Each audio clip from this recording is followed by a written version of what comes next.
ભરૂચ જિલ્લા પંચાયતનું 2026-27નું સંતુલિત પ્રગતિશીલ અને હરાત્મક અંદાજપત્ર આજે સામાન્ય સભામાં સર્વાનુમતે મંજૂર કરવામાં આવ્યું છે. આ સામાન્ય સભા આ બોડીની છેલ્લી સામાન્ય સભા હોવાથી આજનો આ દિવસ પણ એક ઐતિહાસિક અને જવાબદારીપૂર્ણ હતો. આ બજેટ જે રજૂ કરવામાં આવ્યું છે એ ગઈ સાલના જે બજેટ છે એ બજેટ કરતાં ગઈ સાલનું જે બજેટ હતું રાજ્ય પ્રવૃત્તિ અનુદાન સાથેનું 1122.72 કરોડ રૂપિયાનું, એ ગયા વર્ષનું બજેટ હતું એનામાં આજે ગૌરવ સાથે અમે કહી રહ્યા છીએ કે એમાં 18% વધારા સાથે 1322.82 કરોડ રૂપિયાનું ભરૂચ જિલ્લા પંચાયતનું ઇતિહાસનું સૌથી મોટું ભવ્ય અને વિકાસશીલ બજેટ આજે મંજૂર કરવામાં આવ્યું છે. માત્ર ખર્ચમાં જ વધારો નથી કર્યો, પરંતુ જિલ્લા પંચાયતની આર્થિક મજબૂતી પણ ખૂબ વધારી છે. ગયા વર્ષે જે 100 ભંડોળનું બજેટ હતું 87.45 કરોડ રૂપિયાનું, એમાં પણ 40% વધારા સાથે આ વર્ષે 127.48 કરોડની જોગવાઈ કરવામાં આવી છે, જે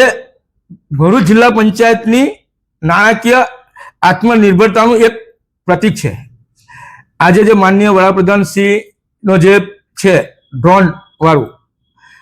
કે ડ્રોન દરેક ખેડૂત પોતાના ખેતીએ ડ્રોનથી દવાનો છંટકાવ કરે અને તેમાં પણ જે મહિલાઓને રોજગારી મળે એના માટે ડ્રોન લીધી અને એ માનનીય વડાપ્રધાન શ્રીના વિઝનને ધ્યાનમાં રાખીને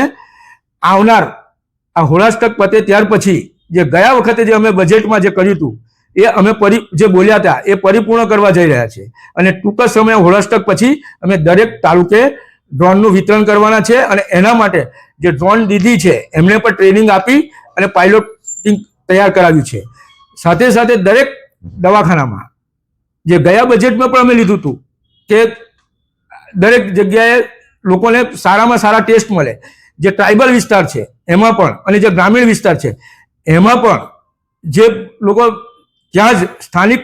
રિપોર્ટ કરાવી શકે એના માટે અમે આવનાર હોળાષ્ટક પછી દરેક દવાખાના પર CHC પર એ મશીન આપવા જઈ રહ્યા છે. સાથે સાથે આ જિલ્લા પંચાયતના જે વિકાસના કામો પણ પુષ્કળ કરવાના છે અને જે ગયા વખતે જે અમે જોગવાઈ કરી હતી ઇન્ફ્રાસ્ટ્રક્ચર ખાતે 20 કરોડની, એમાં પણ વધારો કરીને આ વખતે 52.74 કરોડ રૂપિયાનું ઇન્ફ્રાસ્ટ્રક્ચર ખાતે અમે બજેટમાં જોગવાઈ કરી છે. અને એના દ્વારા આ જે જિલ્લા પંચાયતની જેટલી પણ લોકેશનવાળી જગ્યા છે, કે જેવી રીતે રેલવે સ્ટેશનની સામે છે જ્યાં રેસ્ટ હાઉસ હતું અને હરિરત્ન કોમ્પ્લેક્સ હતું, એને પણ ડિમોસલ કરીને ત્યાં 23 કરોડથી વધારાના ખર્ચે રેસ્ટ હાઉસ કમ કોમ્પ્લેક્સ બનાવવા જઈ રહ્યા છે. એવી જ રીતે જિલ્લા પંચાયતની સામેની જગ્યા જે SBIને હમણાં ભાડે છે તેને પણ ડિનોમિનેશન કરીને ત્યાં પણ 10 કરોડથી ઉપરના ખર્ચે કોમ્પ્લેક્સ બનાવવા જઈ રહ્યા છે. એની સાથે સાથે જ્યારે નેત્રંગ, રાજપારડી અને જંબુસરમાં પણ અમે વિવિધ કોમ્પ્લેક્સો અને રેસ્ટ હાઉસો બનાવી રહ્યા છે. અને આની આવક દ્વારા આવનાર સમયમાં જિલ્લા પંચાયતની આર્થિક જે સ્વભંડોળ છે એ ખૂબ ઊંચી કક્ષાએ જવાનું છે. સાથે સાથે રોજગારી પણ મળશે અને એક જિલ્લા પંચાયતની પોતાની જે સ્વભંડોળમાંથી જે મિલકત ઊભી કરી છે એનો વિકાસ થશે. અને આવનાર સમયમાં હજુ પણ જેટલી પણ જિલ્લા પંચાયતની આવી લોકેશનવાળી જગ્યાઓ છે તેને કોમ્પ્લેક્સ બનાવી અને જિલ્લા પંચાયતની આવકમાં વધારો કરાશે. અને ગઈ વખતે જે હતું કે હોળીઘાટની હરાજી, ગઈ વખત જે પાછલા જે શાસકો હતા એ શાસકો કે જેમણે આ વસ્તુનો કોઈ ખ્યાલ નહોતો, એમને હોળીઘાટ ખાલી 16 લાખ રૂપિયા આવક હતી, એ આવકમાં પણ અમે જેમ પોર્ટલ દ્વારા હરાજી કરાવીને ઓનલાઈન અને આવકમાં ઐતિહાસિક વધારો કર્યો છે. આ વર્ષની આવક 1,75,00,000 ઉપરની છે અને એના દ્વારા નર્મદા કિનારાના વિકાસના જ્યાંથી આવક આવે છે ત્યાં વિકાસના કામો પણ અમે કરવાના છે. સાથે નર્મદા કિનારાના વિકાસ માટે પણ વધારાની 9 કરોડની જોગવાઈ કરવામાં આવી છે કે જેથી કરીને ક્લીન નર્મદા કિનારાનો જે વિકાસ છે, માળખાકીય જે સુવિધાઓ છે એ પૂરી થાય, નર્મદા કિનારાના ગામડાઓ છે કિનારાના તેમનો પણ વિકાસ થાય અને માળખાકીય સુવિધાઓ પૂરી પાડે, એના માટે પણ અમે આયોજન આ બજેટમાં કર્યું છે. સાથે આ તબક્કે જે લોકલ સેસ ફંડ છે અમારું, જે વર્ષોથી બાકી હતું, જે પાછલા શાસકોને આનો કોઈ ખ્યાલ જ નહોતો કે જે આપણને પાછા પૈસા મળી હતા, એ અનુદાન એ પણ અમે સતત પ્રયત્ન કરીને અમારી જિલ્લા પંચાયતની બોડી અધિકારીશ્રી અને તમામના પ્રયત્નોથી અમે આજે 68 કરોડથી ઉપરની રકમ લોકલ સેસ ફંડમાં અમે આ સાલ જમા કરાવી છે અને એના દ્વારા વિકાસના કામો અનેક કરવાના છે. અને એમાં પણ હું સવિશેષ માનનીય મુખ્યમંત્રીશ્રીનો આજે આભાર વ્યક્ત કરું છું, કારણ કે આ લોકલ સેલ્સ ફંડના જે પૈસા એ અમારા હતા એમાં સતત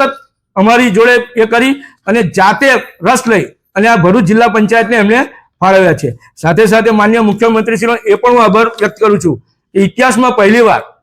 આ વર્ષે CDP 5 યોજના હેઠળ 166 ગ્રામ પંચાયત મંજૂર ભરૂચ જિલ્લામાં કરી છે. એટલે તમે વિચાર કરો કે 545માં આ વર્ષ એક જ વર્ષમાં છેલ્લા 166 ગ્રામ પંચાયત મંજૂર કરીને આપી છે. એના માટે પણ હું માનનીય મુખ્યમંત્રીશ્રીનો ખૂબ ખૂબ આભાર વ્યક્ત કરું છું. સાથે એ તમામ જે નવી જિલ્લા પંચાયત બનવાની છે, ગ્રામ પંચાયત, એની પર સોલાર રૂફટોપ બેસાડવામાં આવશે, જેથી કરીને પર્યાવરણનું પણ એ થાય અને સાથે સાથે ખર્ચનો પણ બચાવ થાય. આવનાર આ ભરૂચ જિલ્લામાં અમે જે ભારતીય જનતા પાર્ટીની જે બોડી બેઠી એ છેલ્લા અમારા 5 વર્ષથી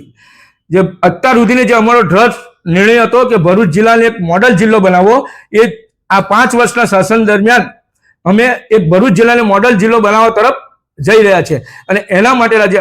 અત્યાર સુધીના જે ન થયેલા કામો હોય એવા ઐતિહાસિક કામો આ જિલ્લા પંચાયત દ્વારા કરવામાં આવ્યા છે, જેમાં રોડ રસ્તા હોય, કોમ્પ્લેક્સો હોય, આરોગ્ય ક્ષેત્રે હોય, શિક્ષણ ક્ષેત્રે હોય, કૃષિ ક્ષેત્રે હોય, જે અકલ્પનીય કહેવાય એવું ગઈ વખતનું પણ અમે બજેટ 238% વધારા સાથે આપ્યું હતું અને આ વખતનું પણ સ્વભંડોળનું બજેટ 40% વધારા સાથે આપ્યું છે. એટલે ભરૂચ જિલ્લો એક મોડલ જિલ્લો બને અને આવનાર સમયમાં જે વિકાસના કામો ભરૂચ જિલ્લા પંચાયતે કર્યા છે, તો હું વિશ્વાસ સાથે કહ્યું છું કે આવનાર ભરૂચ જિલ્લા પંચાયત 100% ભારતીય જનતા પાર્ટીનો ભગવો લેવડાવવાનો છે. કારણ કે જે આજ સુધીના જિલ્લા પંચાયત 5 વર્ષના વહીવટ દરમિયાન ક્યાંય પણ જિલ્લા પંચાયત વિવાદમાં નથી આવી, ક્યાંય પણ એક પણ ભ્રષ્ટાચારનો આરોપ નથી લાગ્યો, પણ ક્યાં પણ એની પર કોઈ છાંટા ઉડ્યા નથી. અને આ વિકાસ જે સતત કર્યો છે એ માનનીય વડાપ્રધાન શ્રી નરેન્દ્ર મોદી સાહેબના અને માનનીય મુખ્યમંત્રી શ્રી ભૂપેન્દ્ર પટેલ સાહેબના વિઝન હેઠળ અમે આ ભરૂચ જિલ્લા પંચાયતનો વિકાસ ખૂબ કર્યો છે.